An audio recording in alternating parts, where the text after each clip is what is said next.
OK, let's bring in Mohammed Jamjoom. He's live for us in West Jerusalem. Mohammed, I understand you have some more details relating to the compound behind you that may well play a role in this exchange. That's right, Neve. Let me tell you where we are. We're in front of a compound that houses the main police headquarters here in West Jerusalem. Now, inside that compound are relatives of 6 Palestinian women who have been released from prison. They are among those 39 Palestinians that are currently in Ofer prison, where you just heard Charles Stratford. He's in front of that prison in the occupied West Bank. We're told they are going to be transferred here later this evening. We're not sure exactly what time. Now, inside there are the relatives. We've spoken to some of them.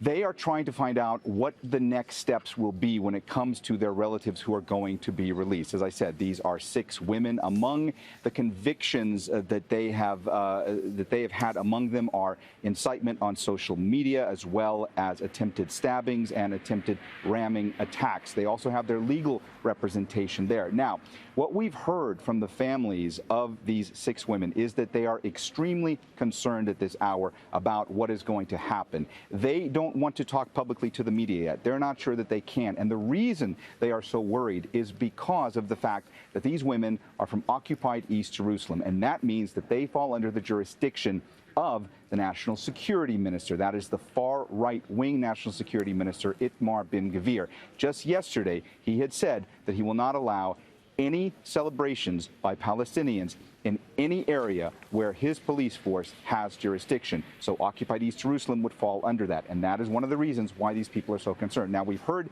this type of rhetoric from Itamar Ben-Gvir in the past. There have been times in the past when Palestinian prisoners have been released back to occupied East Jerusalem and they were not allowed to celebrate. But we're trying to find out more details. We would like to speak to some of the women who will be released formally later this evening. But as of now, much concern, a lot of worry from these relatives because they just don't know what's going to happen. They're obviously a bit relieved that they will be seeing their family members in the coming hours, but they just don't know what's going to happen next, what they'll be allowed to do. Mohammed, I'm afraid I'm going to have to jump in because we want to show our viewers these pictures of Palestinian detainees being released. That's the scene at the Ofer facility. That's in close to Ramallah in the occupied West Bank.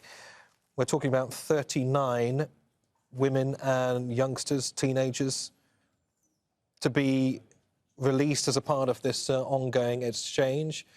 This happening a short while after we got confirmation that the Israeli captives held in Gaza were now all on Israeli soil, having crossed through the Rafah crossing and then on into Israel. So, Mohammed, back to you, an indication that this is all moving forward as it's expected to, and as you've already suggested, some of those individuals may be heading in your direction. That's Mohammed, right, Neve. Yeah, go ahead.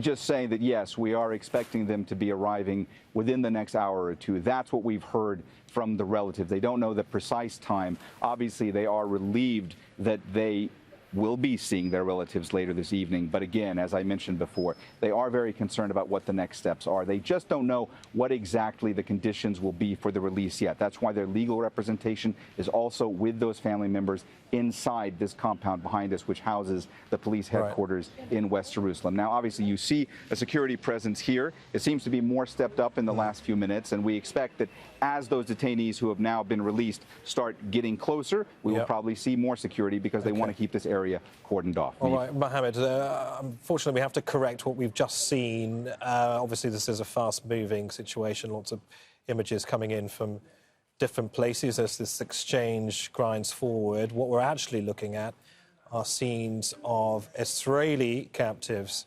coming, what we believe is into Israeli territory. These pictures are recent, of course. It is the International Committee of the Red Cross, Red Crescent that are coordinating that exchange. 13 Israeli nationals, some of them potentially dual nationals. We're yet to have that clarified. 10 Thais, 1 Filipino involved in that exchange as well, but not part of the main body of that deal.